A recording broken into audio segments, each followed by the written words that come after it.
afternoon, everyone. I'm Rvmp, Parks Planning Manager and Project Manager for the River Valley Parks Master Plan. I want to walk you through what we've done so far.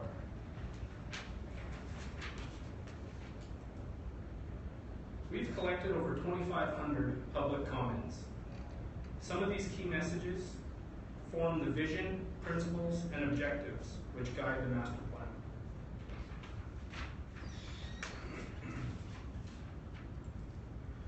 Starting in 2010 and 2012, we completed 2 studies.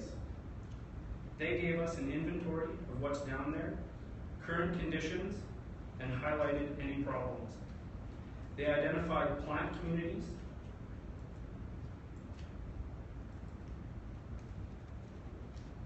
plant health problems like invasive species, and it also provided recommendations on how to manage those issues. It forms the base layer of the master plan.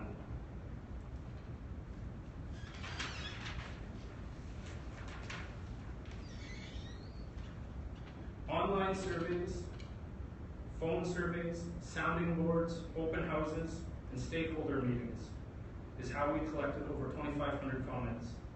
We asked questions like, what do you like? What do you not like? What's important to you?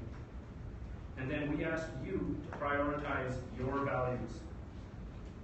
What we heard were 3 things.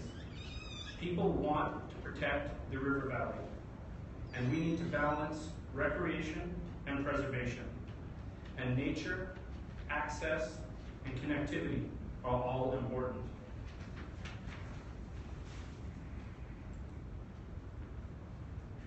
All the comments fell into these 5 categories. Then we asked you to rank these categories.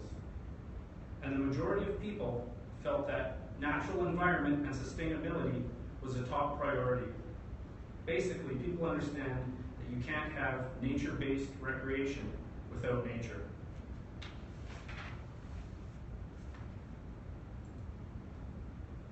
These next 2 slides are important. They form the framework of the master plan. I'll give you a second to read that.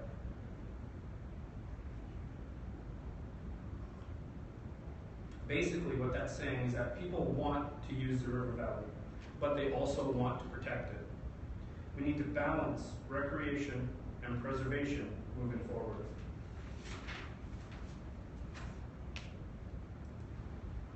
These 9 principles will direct future planning and construction in the river valley.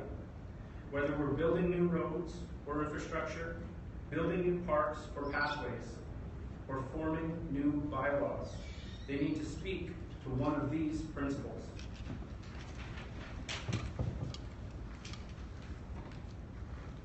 In order for us to protect special areas, we need to understand where those areas are.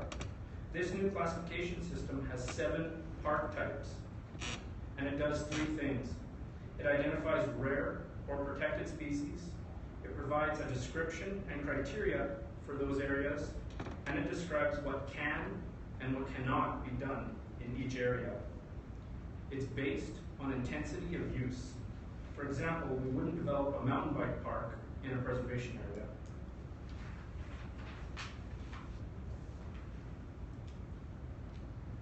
Activity nodes are places where people want to be. Think Indian Battle Park, Bull Trail, or Alexander Wilderness. Existing conditions and public priorities drove the proposed improvements to these 14 sites. In all areas, we try to increase safety, access, and connectivity.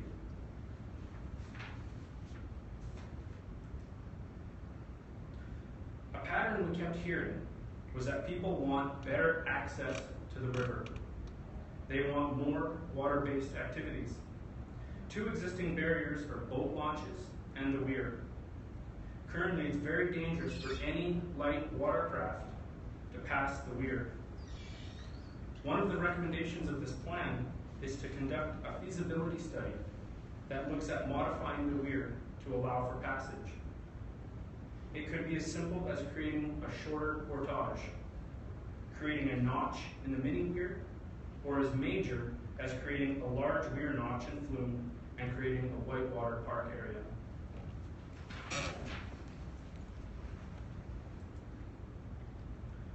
Pathways are an important part of the River Valley system. We mapped existing trails and we found gaps in that system. We tried to improve connectivity, accessibility, and comfort. One of the biggest gaps we noticed is a lack of wayfinding and signage throughout the River Valley. Our proposed improvements will help users navigate the trails, increase safety and accessibility, and provide a better user experience.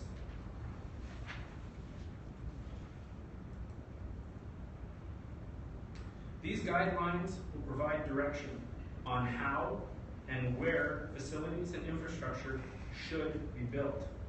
Placement, function, design, and materials are all considered. As an example, trailhead signage should be located at major access points, such as parking lots, entering the valley. The guidelines are extensive, and you can find the full list in the master plan, which is online. There are 10 policy areas that will be a guideline for future bylaws, each with their own unique set of challenges. They focus on how we currently manage the valley and provide recommendations on how to better manage the valley.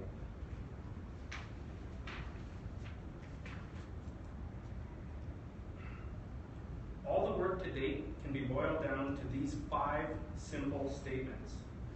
1, protect the river valley.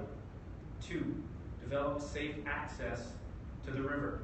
3, improve the connectivity of the pathway network.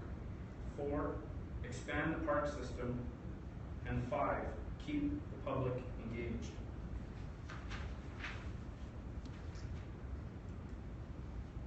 After this session, we'll take your comments and make changes where appropriate. We will present to council, and if this is accepted by council, we will ask for CIP funding for a feasibility study on the weir and improvements to signage and wayfinding and river access. And if you have any questions, you can see me out there by our booth. Thank you.